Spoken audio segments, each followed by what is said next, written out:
The bidding had already started when Jesse Kane walked through the door of the Millhaven Church Hall and stopped in the middle of the aisle and looked at the row of basket boxes lined up along the altar rail. Every woman in town had brought one. Every woman in town had her name written on a card tucked inside, which the auctioneer would read aloud once a man paid his $1 and lifted the lid. It was a harvest social. It was a tradition. The proceeds went to the schoolhouse roof, which had been leaking since the spring storms, and nobody was supposed to take it seriously.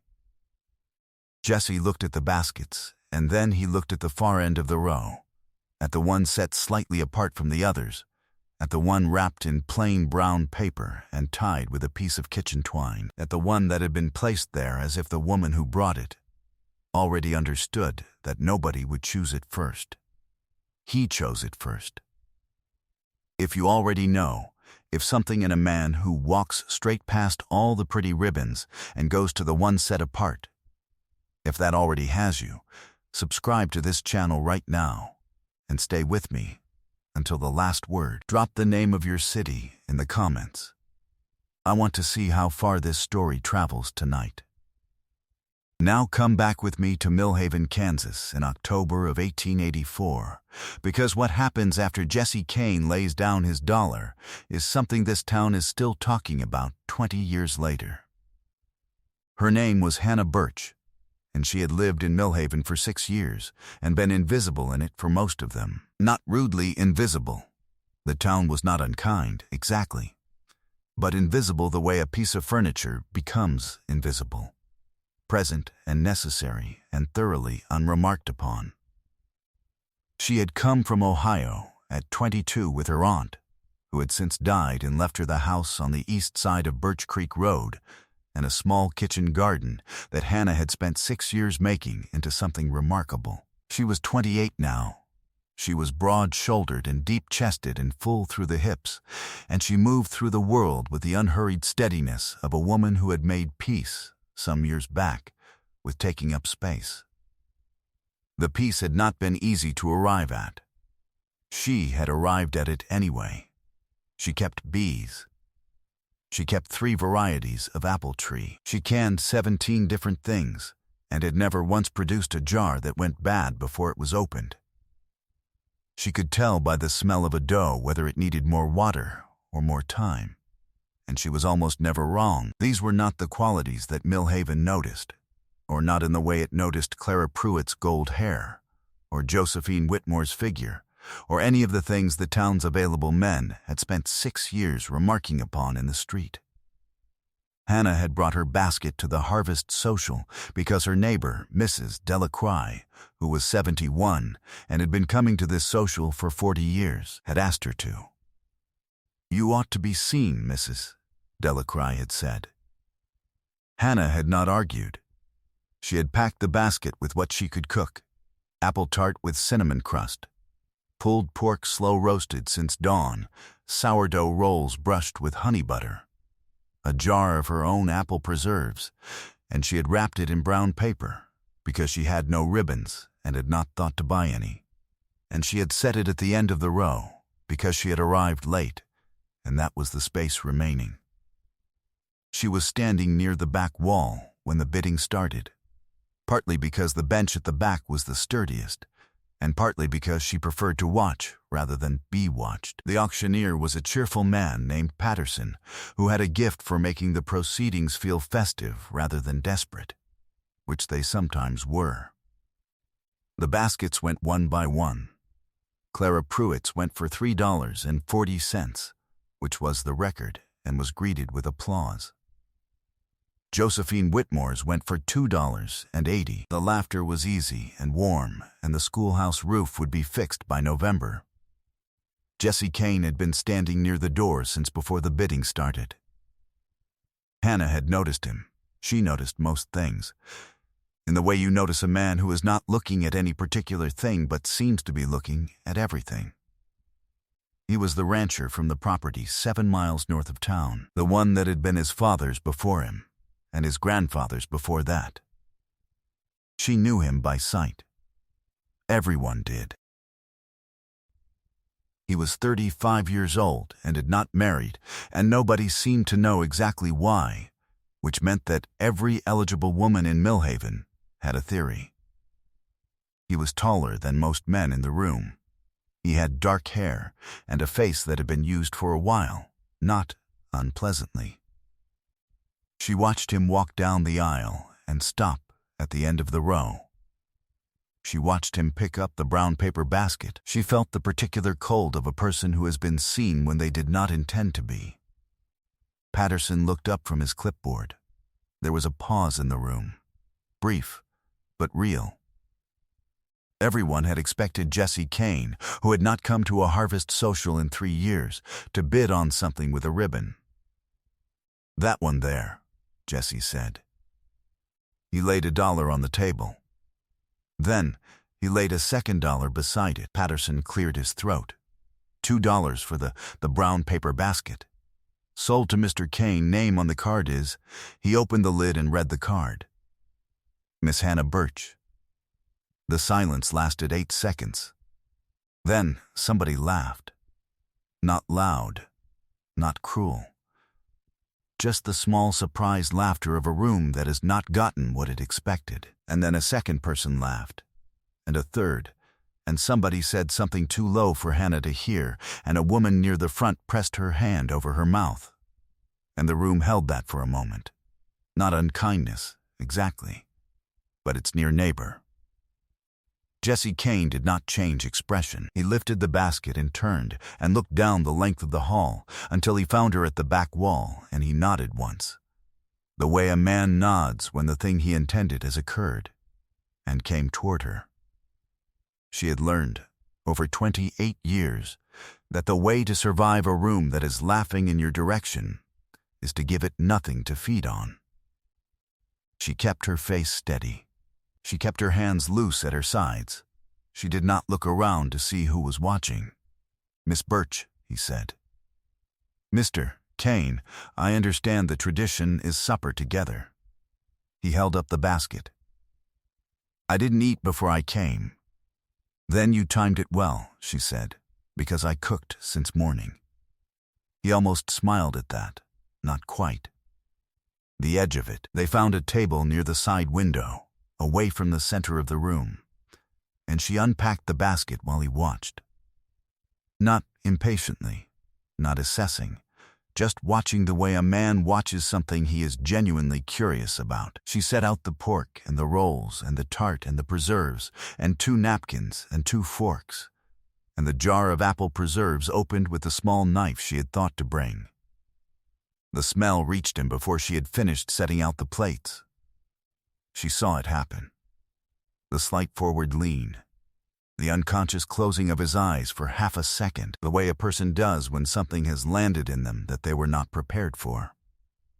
He had the look of a man who had been cooking for himself for a long time and had forgotten, somewhere along the way, that food could smell like something. "Pulled pork," she said. "It went on at 4 this morning. Apple tart with cinnamon. My own apples, from the 3 trees on the east side of the property. Sourdough rolls, honey butter. The preserves are last year's, but they kept well." He served himself without being asked, which she appreciated. She was tired of men who waited to be handed things, and he ate the first bite of pork, and she watched his face the way you watch a face when you have put hours into something and you want to know if it landed. It landed. He did not say it was good. He ate a second piece and a third, and finished 2 rolls and half the tart. And when he finally set his fork down, he looked at her across the table with an expression that was not gratitude exactly, but was its more honest cousin. A man recognizing something he had not known he was missing. "You cooked this yourself," he said. "I did. All of it. All of it." He looked at the table for a moment. "My mother used to pull pork that way. Low and slow, I mean, with apple in the braising. It's the only way that's right," she said. "Everything else dries it out." Yes, a pause. "She died 11 years ago this March. She let the quiet hold it. She did not fill it." Outside the side window, the social continued. The music had started, fiddle and a second fiddle, and the sound of feet on the plank floor, and children running, and the general noise of a town enjoying itself. Inside the room, someone near the door said something, and laughter came again, briefer this time, and she did not have to look to know what it was about. Jessie heard it too. She could tell by the way he did not react to it. The deliberate stillness of a man who has decided something and is not interested in being redirected. "They're going to talk," she said. "They already are. I'm accustomed to it." "I'm not," he said. "But I don't mind learning." She looked at him then, really looked, the way she had been careful not to all evening. 35 years old. A man who had walked past every ribbon in the room.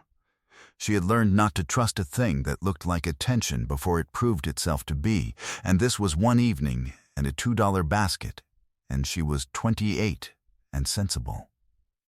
"Why?" she asked. He did not pretend not to understand the question. "I've watched you at the market for 3 years," he said. "Every Saturday. You carry your own baskets.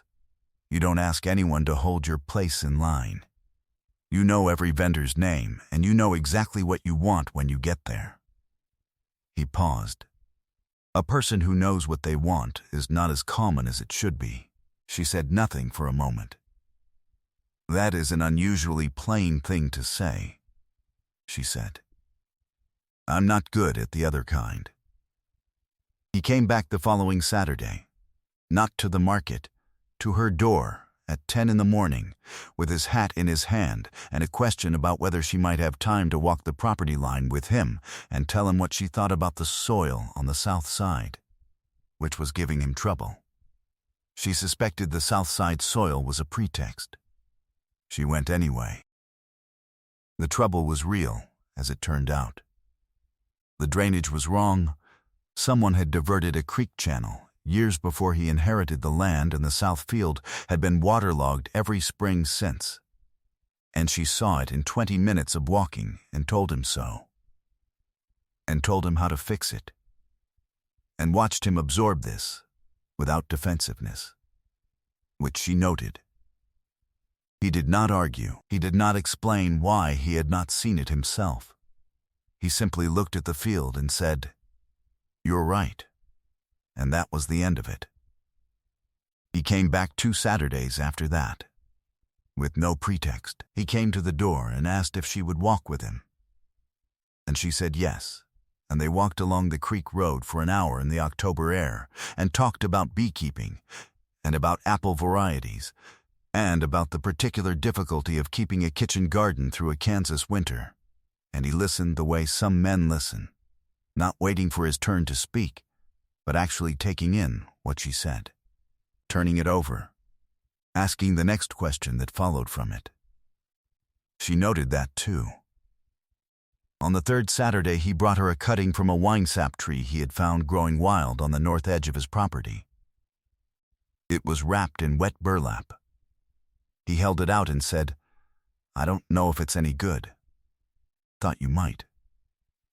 She planted it the same afternoon in the southeast corner of the kitchen garden, where the light was best, and did not mention it to him again because it was too soon, and she was careful. She was not a woman who fell easily. She had watched women fall easily, and had seen what it cost them. The particular vulnerability of a woman who lets herself be wanted before she is certain she is known, and she had decided, some years back, that she would not pay that price without being certain. She was not certain yet. But the cutting was in the ground, and Jesse Kane had been right about the drainage, and he listened the way a man listens when he intends to remember, and she was becoming more certain, Saturday by Saturday, which was its own kind of progress. The midpoint of this came on a Tuesday evening in November, when she was walking home from Mrs. Delacroix's, and passed the barber shop and heard her name inside it. Not loudly. But she had good hearing, and the window was cracked, and she caught enough. Elmore Pruitt, Clara's husband, A man whose opinion occupied more space in this town than it deserved, was holding forth on the subject of Jesse Kane's recent visiting habits. The gist of it was that Jesse had clearly lost his judgment, and that it was a shame, and that some women understood their position in a town's social order and some did not, and that a man of standing who chose otherwise was making a statement about himself that this town would remember. She stood on the boardwalk for a moment in the November cold. She was not surprised. She was not even particularly hurt. She had received versions of this her entire life, and the nerve endings had developed a certain toughness. What she felt, standing there, was something closer to a quiet and private anger, the kind that does not erupt, but burns clean and steady. She went home and did not mention it to anyone. Jesse came on Thursday. She had not expected him on a Thursday. He knocked and she answered, and he stood in the doorway and said, without preamble, Pruitt said something. He did. To you or about you? About. I happened to overhear. His jaw set in a particular way. What did he say? Nothing I haven't heard before. That's not an answer to the question I asked. She looked at him. He said, you'd lost your judgment. He said the town would remember. 7 seconds of silence. The town, Jesse said, has been wrong about things before. The harvest dance was the first Saturday of December, which was late for such a thing, but the schoolhouse roof was done, and the town wanted to celebrate it, and the hall was hung with pine boughs, and lit with more lamps than it usually held, and warmer by 20 degrees for the number of people inside it. Jesse came to Hannah's door at 6:30 with his wagon and his hat, and no explanation beyond I thought you might want company on the road. She put on her coat and got in the wagon.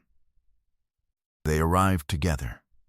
The hall went the way halls go, the particular shift in noise that signals a room registering something unexpected. She felt it move through the crowd like a weather change. Elmore Pruitt was standing near the punch table with 2 men from the Cattle Association, and he saw them come in, and his face arranged itself into the expression of a man preparing a remark. He had been preparing it, she suspected, for several weeks. He took 2 steps toward them. Jesse stopped walking. He turned and looked at Pruitt with an expression so still and so clear that Pruitt stopped moving entirely. Elmore, Jesse said. In front of the schoolmaster, the pastor, the hardware merchant, every family in Millhaven who had come to celebrate the roof, he said it. I'm going to ask you to remember that you are at a dance, and Miss Birch is my guest, and whatever you were about to say, this is not the night for it. Not loud, not angry. The voice of a man who has decided something and communicated the edges of it without drama. Pruitt opened his mouth. Then he closed it. A woman near the back, Hannah recognized her as Mrs. Adler, who ran the dry goods counter and had a reputation for plain speaking, said, clearly enough for the surrounding 12 people to hear, well, about time. The music started. Not because of what had happened, the fiddle players simply started, as fiddle players do, without consulting the room, but the timing of it was merciful. The crowd redistributed itself. People found their partners. The floor filled up. Jesse turned to Hannah. I should tell you, he said, that I am not a good dancer. Neither am I, she said. But I don't mind learning. He almost smiled again. Closer this time. He held out his hand. She took it. They danced twice and then stood near the side window with cups of something warm and watched the room, and the room, having redistributed its interest to the dancing, largely left them alone. Elmore Pruitt left early. His wife stayed and danced 3 sets and did not appear to notice his absence. Mrs. Delacroix found Hannah near the end of the evening and pressed her hand without saying anything, which said more than most things. The schoolmaster thanked Jesse for his contribution to the roof fund, which Jesse had apparently doubled quietly the week prior without mentioning it to anyone. Hannah filed this information away. Outside, on the road home, the December air was sharp and clear, and the sky was the particular black of a Kansas winter night, with every star visible at once. The kind of sky that makes a person understand why people used to think the stars had something to do with them. The wagon moved at a walking pace. Neither of them was in a hurry. "Pruitt will still talk," Hannah said. "He will. It won't stop." "No," Jessie said. "But it'll get quieter as it has less to feed on." She thought about that. The horse moved steadily through the dark, its breath making small clouds in the cold. The fields on either side of the road lay brown and quiet under the December frost, waiting for spring the way fields do, without doubt, without impatience, entirely certain of their own season. "My aunt used to say," Hannah said, "that a woman's reputation in a small town is not about who she is. It's about whether she asks permission to be it." Did she ask permission? Never once. She was talked about her entire life and died at 73 in her own bed entirely content. A pause. "I take after her." "I know," Jessie said. "That's why I picked up the brown basket." She looked at him sidelong in the dark. "You couldn't have known that from watching me at the market." "I knew you carried your own baskets," he said, "and that you thanked the egg seller by name, and that when Mrs. Paulson's boy knocked over her apple display, you were the first one there helping pick them up, and you didn't wait for anyone to thank you. You just went to the next stall." He kept his eyes on the road. "A person who does things without waiting to be thanked for them, that's somebody."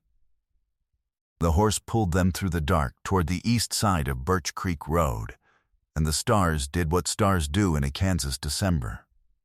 Stayed where they were, indifferent to everything below them, very bright and very cold, shining the same way whether anyone was looking or not. He walked her to her door.